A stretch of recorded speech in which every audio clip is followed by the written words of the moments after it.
Bonjour et bienvenue à vous, je suis Stéphane de WooProtect et dans cette petite série vidéo, je vais vous présenter un plugin Branda Pro qui va vous permettre de venir personnaliser énormément d'éléments. Que ce soit au niveau du back-office, vous allez pouvoir justement personnaliser vos menus, personnaliser un petit peu les gestions de rôle, mais également justement au niveau du front, donc personnaliser certains affichages, des favicons.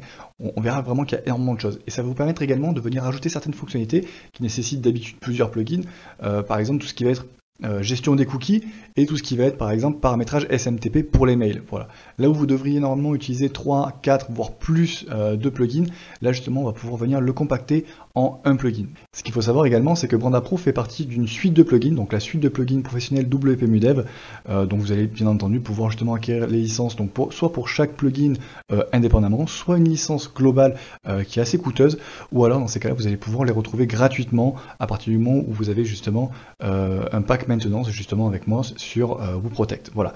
Donc Branda Pro ainsi que d'autres, donc on a Forminator, Defender, Hummingbird, Smush, etc. Justement, je vais faire donc sur la chaîne vraiment le détail de tous les plugins justement et leur paramétrage. Donc tout cela, vous y avez accès gratuitement à partir du moment où vous avez le pack maintenance WooProtect. Voilà. Voilà, donc une fois que ça c'est dit, on va pouvoir passer justement au côté paramétrage. Donc pour ça, forcément, on sera au niveau du back-office. Donc là, en l'occurrence, Branda Pro, je l'ai déjà installé et on va pouvoir justement ensemble le voir. Donc on peut le retrouver directement dans les extensions, aller dans Réglages, ou alors directement, ici au niveau des items de menu, on voit Branda Pro. Voilà. On va dessus, on arrive directement du coup au niveau du tableau de bord, et où on va pouvoir donc par la suite, justement, venir à chaque fois personnaliser chaque bloc. Donc, pour ne pas que la vidéo elle fasse 45 minutes, ce que je vais faire c'est que je vais la subdiviser justement et chaque sous-partie, je vais en faire une vidéo complète justement pour vous montrer à chaque fois les paramétrages, les spécificités, l'application, les tips, etc. Voilà.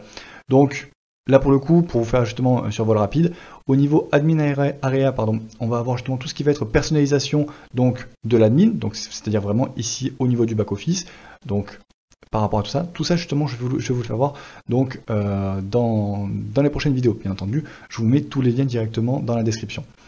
Voilà. Ensuite ici widget, donc ça va être justement pour tout ce qui est un petit peu accueil de vos nouveaux utilisateurs qui ont accès à un back office. Donc ça va être justement sur la partie tableau de bord que ça va pouvoir être vu. La partie front-end, donc là justement on va voir pas mal de choses, donc notamment au niveau des pages de connexion, de la personnalisation de la connexion, mais également justement au niveau des bandeaux de cookies. Je vous le disais là, justement il y a quelques secondes, il est possible de faire sa gestion de cookies avec ça. Voilà. Ensuite au niveau des emails, justement, je vais vous montrer un petit peu vraiment l'utilité que ça a, et y compris au niveau du SMTP qui est vraiment super utile si vous voulez avoir une meilleure délivrabilité au niveau de vos mails. Ensuite, Utilities, alors ça va être un petit peu plus des tips, il y a quand même pas mal de choses. En fait, c'est des outils pratiques que vous allez pouvoir utiliser directement sur votre site et qui va pouvoir vous rendre bien des services en fonction des situations. Voilà. Et ensuite, import-export, alors là pour le coup c'est repris en import-export, en réalité c'est ici réglage. On va voir justement, il y a quelques réglages de plus justement qui se cachent derrière, et ça justement à chaque fois je vous ferai justement une vidéo détaillée par bloc. Voilà. La dernière chose qu'on peut voir ici au niveau du tableau de bord dans cette vidéo, c'est qu'il sera possible justement ici de directement donc cocher ou non les modules qu'on veut activer ou désactiver. Voilà, vraiment ça permet de garder un contrôle absolu sur ce qu'on veut. Voilà. Donc par exemple justement je veux sélectionner ça ou ça, je le sélectionne et justement ça me permettra par la suite que ce ne soit pas changeable tout simplement. Voilà. Save change. Hop là. Je le retire comme ça.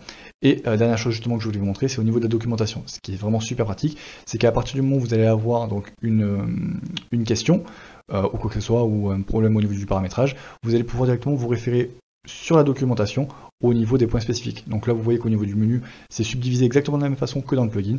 Donc vous allez pouvoir par exemple, hop là, front-end, login screen, et là justement avoir, voilà, donc ici toute la documentation nécessaire. Bien entendu, vous aurez donc la documentation et donc du coup mes vidéos. Voilà. Donc c'est tout pour cette vidéo. J'espère en tout cas qu'elle vous aura plu. Je vous invite directement à voir donc les prochaines vidéos en fonction des éléments qui vous intéressent le plus. C'est pour ça que justement je vous ai fait cette courte vidéo de présentation. Et sur ce, si vous avez des questions, ça se passe en commentaire. Si vous avez aimé la vidéo, un pouce bleu et un partage, ça fait toujours plaisir. Et n'oubliez pas de vous abonner. Sur ce, je vous souhaite de passer une excellente journée et je vous donne rendez-vous dans les prochaines vidéos.